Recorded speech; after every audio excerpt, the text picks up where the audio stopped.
आप जानते हो जैसे कि पाकिस्तान से आई महिला ने हमारे भारत देश को कितना गंदा मैसेज दिया, अपने परिवार को उजाड़कर, गुलाम हैदर की सारी प्रॉपर्टी बेचकर, उसके 4 बच्चों को लेके भारत में आकर छुप गई हो और यहाँ से वो सारी चीजें कर रही है जो हमारे कानून के खिलाफ है, हमारे देश के खिलाफ है। ये एक अंकल जी है मेरे साथ जो इस्लाम से ताल्लुक रखते हैं और ये रमजान का पाक महीना है और इनका रोजा भी चल रहा है। आज इनसे कुछ सवाल पूछेंगे क्योंकि हम नहीं चाहते हमारे भारत देश को गलत संदेश जाए और हमारे देश में कई सारे ऐसे लोग हैं जो नहीं चाहते ऐसी महिला हमारे देश में रहे जिससे हमारी सामाजिक छवि को खराब हो रही। लगातार गुलाम हैदर के सपोर्ट में हम खड़े हैं और तब तक सपोर्ट रहेंगे जब तक गुलाम हैदर को इंसाफ नहीं मिलता है और सीमा हैदर भारत देश से रवाना नहीं होती। सचिन मीना को पति कहती है जो कि एक हिंदू धर्म से बिलोंग करता है लेकिन इनलीगल तरीके से हमारे भारत में आई है बिना वीजा के और 4 बच्चों को लेकर उनको भी खतरे में डाल दिया। और यहाँ पर वो जो उसने बेल के कागज दिए हैं उसमें उसने साफ शब्दों में लिखा है, मैं गुलाम हैदर की पत्नी गलती से भारत में आ गई हूँ और मेरे 4 मासूम बच्चे हैं, उनकी परवरिश के लिए मुझे बेल दी जाए। बच्चों को ढाल बनाया गया है और अब वो सचिन के साथ जिस तरीके से आप देख रहे हो सोशल मीडिया पे शादी की वीडियोस डाल रही है और यहाँ से चिढ़ा रही है, गुलाम हैदर को बार बार संदेश दे रही है कि मैं सचिन मीना हूँ और गुलाम उसने कानून के साथ भी खिलवाड़ किया। अब पूछते हैं अंकल जी से इनका राय क्या है सीमा हैदर के बारे में। कुछ सवाल करूंगी और आप लोग कमेंट्स के माध्यम से जरूर बताएगा। अंकल सीमा हैदर को जानते हो आप? हाँ जानते हैं। आपका नाम क्या पहले बता दीजिए। मेरा नाम अब्दुल समद है। अब्दुल समद। सीमा हैदर जो पाकिस्तान से आके हमारे भारत में एक हिंदू परिवार में कहती मैंने शादी कर ली, तो आपके लिए क्या ये जायज है? गलत है बिल्कुल। इसे बाहर निकाल दिया जाए, इसके देश भेज दिया जाए। क्यों ऐसा आप क्यों कह रहे हैं? ये गलत है, हमारे खिलाफ है। ये हिंदुस्तान के खिलाफ है, मुस्लिम समुदाय के खिलाफ है, हिंदू धर्म के खिलाफ है, धर्म के भी खिलाफ है और हिंदुस्तान के भी खिलाफ है। ये इसका कहना है मैं यहाँ आके मैंने सनातन धर्म अपना लिया, तो आप इसमें कहाँ तक सहमत हैं? गलत है बिल्कुल। ये गलत है धर्म अपनाना। जो अपने धर्म में है वो अपने धर्म में वहीं भेजना चाहिए। बिल्कुल बिल्कुल। यहाँ पे हिंदू मुस्लिम की लड़ाई नहीं है, यहाँ पे हिंदुस्तान पाकिस्तान की लड़ाई नहीं है, लेकिन लड़ाई है एक पिता के इंसाफ की। सही बात। जिसके 4 बच्चों को लेकर ये महिला भारत में घुस गई है। अब यहाँ से भारतीयों को चैलेंज कर रही है कि मेरा देश है, मेरे प्रधानमंत्री जी हैं, मेरे मोदी जी हैं, मेरे योगी जी हैं। तो आप क्या कहना चाहेंगे इस महिला के बारे में? गलत है बिल्कुल। इसे यहाँ से निकाल देना चाहिए, अपने देश भेज देना चाहिए। 4 बच्चों को परेशान करा है इसने, खुद अपने पति को परेशान करा है इसने। इसे यहाँ से भेज दिया जाए। जी, इस समय रमजान का पाक महीना चल रहा है, आपके रोजे है शायद पूरे हैं? जी हाँ। पूरे कितने दिन के रोजे होते हैं? ये 1 महीने के होते हैं, आज तीसरा दिन है। तीसरा दिन। तो आप जो आपके जो इसमें किसको आप मानते हैं? अल्लाह जी को। हाँ, अल्लाह। उनसे क्या दुआ करेंगे? आपका परिवार क्या दुआ करता है इस महिला के लिए? महिला के लिए यही करता है कि महिला ने बहुत गलत करा है। ये अपना दीन छोड़ के दूसरे उस दीन में जा रही है। ये बहुत गलत कर रही है। आपका जो समाज है जहाँ पे आप रहते हैं वहाँ पे इसकी चर्चा तो होती होगी जरूर। हाँ, चर्चा तो होती है। और आपके जो समाज के लोग हैं उनका क्या कहना है? सब यही कहना है कि इसे यहाँ से निकाल दिया जाए। सब भारत से निकालना चाहते हैं। हाँ, और सब विद्रोह में उतरे हुए हैं। सही बात है। सब। तो दोस्तों ये एक जहाँ पे अंकल जी रहते हैं आज आए हुए थे मेरे यहाँ पे, तो उन्होंने बोला कि मैं इस पर बात रखना चाहता हूँ। ये मेरे समाज की बात है, मेरे देश की बात है, मेरे मुल्क की बात है।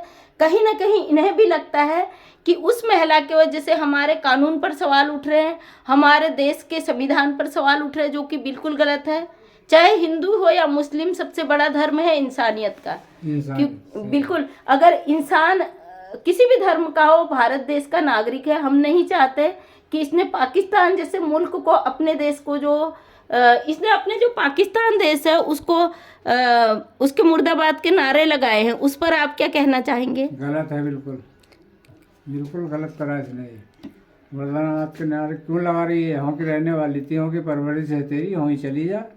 वही चीज वहीं भेज दिया जाए इसे।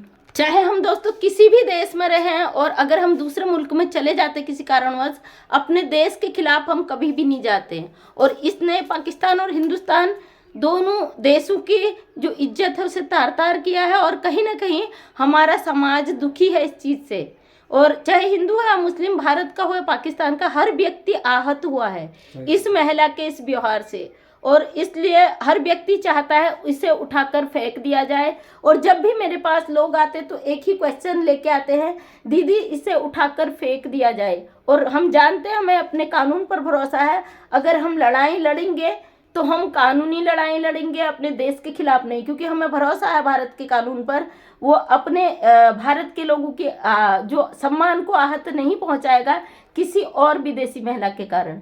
तो ये बहुत हमारे देश के, जो भारत देश के लोग हैं, हिंदू मुस्लिम दोनों धर्म इससे आहत हैं, क्योंकि इसने सनातन धर्म का भी अपमान किया है और मुस्लिम धर्म का भी अपमान किया है। इसको कोई अधिकार नहीं था कि ये गलत तरीके से बच्चों का धर्म परिवर्तन करे। अब पूछते हैं अंकल जिसे कि धर्म परिवर्तन कराना क्या सही था? उसका पिता भी जिंदा है, और जब तक माता पिता होते हैं तो एक अकेली औरत का हक नहीं होता बच्चों पे बिना पिता की सहमति के। तो इस पर आप क्या कहना चाहेंगे? गलत है, ये बच्चों को परेशान करा है, इसने अपने शौहर को परेशान करा है, ये गलत है बिल्कुल। बच्चों का आप डरिए मत, बिल्कुल बेझिझक अपनी बात रखिए। आप भारत देश के नागरिक हैं, तो इसने बच्चों का धर्म परिवर्तन किया है। हाँ बिल्कुल करा। क्या आपकी नज़र में ये सही था? गलत है, बिल्कुल बिल्कुल गलत करा है। इसका कहना है मैं यहाँ आ गई तो मैं सनातनी बन गई। गलत है, इसे बाहर निकाल दिया जाए, इसके देश भेज दिया जाए, पाकिस्तान भेज दिया जाए। बिल्कुल भेज दिया जाए। अगर हमारी सरकार इसे सजा देना चाहती है और जेल में डालना चाहती है यहाँ की, तो फिर आप क्या चाहेंगे? जेल में क्या डालने की जरूरत है, भेज दे, जेल में क्या परेशान है, इसे तो पाकिस्तान भेज दिया जाए। बिल्कुल अपने मुल्क में, क्योंकि हिंदुस्तान अगर ये जेल में भी रहेगी खाएगी तो ये हमारे मुल्क का खाएगी, सही बात, हमारे मुल्क का खाएगी, इसलिए इसको। तो दोस्तों सभी की मांग यही है कि सीमा हैदर को सीधे डिपोर्ट कर दिया जाए। ठीक है अंकल, धन्यवाद आपका, अपनी बात आपने रखी उसके लिए थैंक यू। तो सभी का एक ही सवाल है कि सीमा हैदर को हमारे देश में नहीं रहने दिया जाए, उसको पाकिस्तान डिपोर्ट कर दिया जाए। क्योंकि अगर वो हमारे भारत के जेल में रहती है तो जितना भी खर्चा जेल में जाता है हमारे हिंदुस्तान सरकार की और हमारे जो गवर्नमेंट के कोष का होता है वही वहाँ पे जाता है। तो हम अपने जेब से इस पर कोई 1 रुपया खर्च नहीं करना चाहते। फिलहाल ये सभी को चैलेंज कर रही है, ये पूरी तरीके से आ गई है कि मैं सबसे सर्वोपरि हूँ। इसके कई वीडियोज ऐसे आए हैं, इसने डायरेक्ट गाली दी है। और एक वीडियो अभी भी मैं देख रही थी, किसी भाई ने अपलोड किया है, तो इसमें इसने एक बहुत बड़ी बात कही है। इसने कहा है जो मेरे पति को यानी कि सचिन मीना को गाली दे रहा तो उसका परिवार मर जाए, जो बहुत बड़ी बात है। क्योंकि हिंदुस्तान के कई लोग इसके विरोध में उतरे हैं और आज सब लोग सड़कों पर उतरने को उतारू हो गए। इस तरीके से लोग आ रहे हैं, लेकिन हमें भरोसा अपने भारत के कानून पर। सड़कों में उतरने से कोई फ़ायदा नहीं है। जो कानूनी लड़ाई है, जो कोर्ट में लड़ी जानी है, उस पर सरकार जल्द से जल्द एक्शन ले और जल्द से जल्द कार्रवाई ले। उसके लिए गुलाम हैदर के सपोर्ट में हम हमेशा खड़े रहेंगे और हम नहीं चाहते सीमा हैदर हमारे देश में बिल्कुल भी रहे। तो थैंक यू सो मच। आपका क्या कहना है अपना कमेंट्स के माध्यम से अपनी राय जरूर दीजिएगा। और मैं मंजू विश्वकर्मा हल्द्वानी उत्तराखंड से डेली सुबह 8 बजे मेरा वीडियो आता है, उस पर अपना सपोर्ट बनाए रखिएगा। नेक्स्ट टाइम मेरा वीडियो देखना चाहते हैं चैनल को सब्सक्राइब कर लें। थैंक यू सो मच, तहे दिल से धन्यवाद।